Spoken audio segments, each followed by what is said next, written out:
嘿嘿，夹住它的头了。这个皮皮虾特别的可爱，看，嘿嘿，不动了。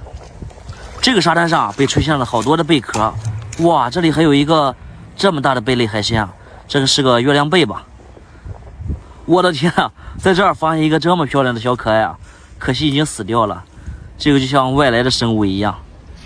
一只梭子蟹正在卧沙，咱们来到海边一定要看仔细了，这些螃蟹都会卧进沙子里来躲藏自己。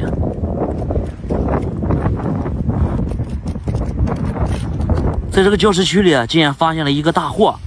如果你们也喜欢赶海，喜欢这样的生活，咱们看我直播一起来玩哦。